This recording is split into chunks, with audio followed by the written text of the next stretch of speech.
I hope you're all ready for another English lesson. You've been doing so well this week. I'm really impressed with how quickly you've picked up apostrophes. I love seeing what you all packed in your rucksacks. We had lots of mum's cakes, lots of dad's newspapers. Some of you even wrote about remembering your dog's leads and your dog's bowls. So well done, it was really brilliant work. So today we're going to read our next page of our story, The Bee Who Spoke, and then we'll use our apostrophes again to do a little activity. So let's recap what we've read and then read the next page. Once upon a time, in the great city of Paris, near the Rue Saint-Rustique in the 18th arrondissement, there lived a girl named Belle. Belle loved the city, and the city loved her. She knew its alleys and avenues, its rhythms, noises, colours, and people by heart. She knew that Monsieur Talgard opened his bakery every morning at 7. Madame Babineau watered her sunflowers at 8, and the bells of the Sacré-Cœur marked 9 o'clock, a full minute after all of the other bells. But as much as Belle loved the city and the city loved her, there was a small piece of her heart in another place altogether. Every year around this time, as the days grew longer, the weather warmer, and ice-cold lemonade became a priority, Belle and her parents would make a very special journey. I wonder if anyone's guessed yet where her journey goes to.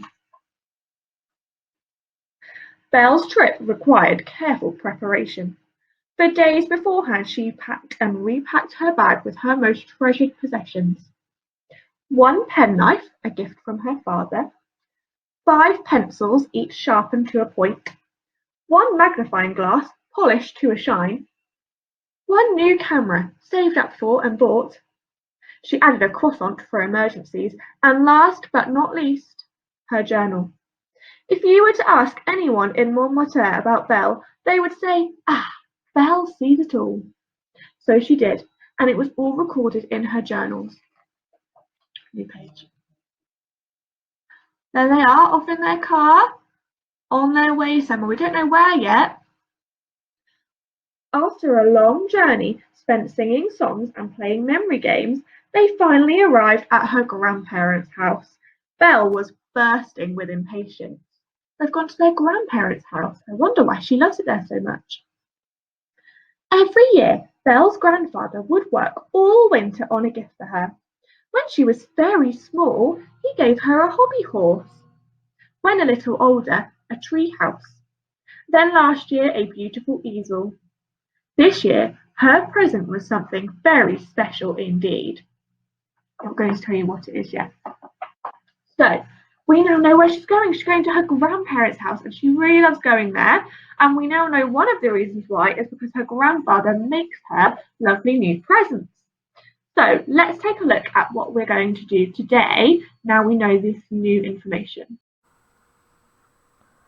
So, for this task, at the end of the video, you'll just need your workbook and your pencil or your pen, just like I've got. I'm very sorry about the loud whirring noise. It's my laptop. It should stop. So, what you're going to do is choose one of the presents that Belle's grandfather has made for her, and they were a hobby horse, a tree house, and an easel. There's a picture below of the book page so you can see what they look like to help you describe them in more detail. And what we're going to do is, the first thing you're going to do is write out a sentence using an apostrophe to tell me that Belle's grandfather made her, and then one of the presents. So I've chosen hobby horse. So Belle's, and I've remembered an apostrophe because it's her grandfather. She doesn't own her grandfather, but it is her grandfather. So Belle's grandfather made her a hobby horse. And that will be your first sentence. Let's just circle that so we know it's there. Belle loved her grandfather's hobby horse because. That's how I'd like you to start your next sentence, remembering your apostrophe, remembering your ed ending, and remembering your conjunction. Belle loved her grandfather's hobby horse because. And then I want you to tell me why you think Belle loved that present the most. I want you to pick which one you think is her favourite. So I've gone for hobby horse. And you can see in the picture that she's playing really happily. See her grandfather's playing with her, so it's something they can do together. So I'm going to start talking about that. So she loved her hobby horse because she could play happily together with her grandfather. I'm going to put the adverb happily in there to make it a more interesting sentence. Belle loved her grandfather's hobby horse because she could play. Remember to practice your new joined up handwriting. Play happily with her grandfather. So that's why I think Belle really loved her hobby horse. I'm just going to underline that so we can see I've remembered to use an adverb. Belle loved her grandfather's hobby horse because she could play happily with her grandfather. Then I'd like you to describe the present to me. So let's take a look at the hobby horse. Oh, it has a red bow. What could I use to describe it? It's red. I think it's beautiful. And it's quite big if you look. It's almost as big as her head. So I'm going to write it had a beautiful red bow tied to it. It had a beautiful red. Ooh, what do I need to separate my adjectives with? Well done, a comma. A beautiful red bow. Beautiful red bow, and what else? Let's have a look. Oh, it's got a mane. He's even managed to give the horse a mane.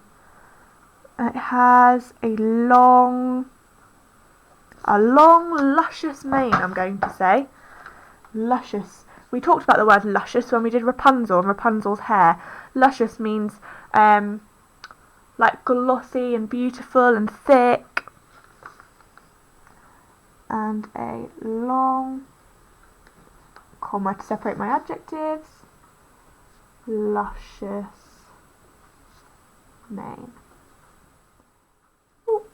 If you make a mistake, just put a nice little line through it. So, it had a beautiful red bow and a long luscious mane. I've remembered adjectives, commas. I'm really happy with that. So, first sentence, Belle's grandfather made her a, and then you pick one. I've picked hobby horse.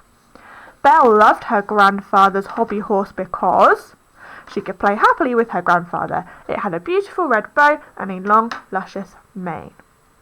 So I'll take a picture of this and put it down below so you can see this as a waggle, and the pictures of the 3 presents will be there as well.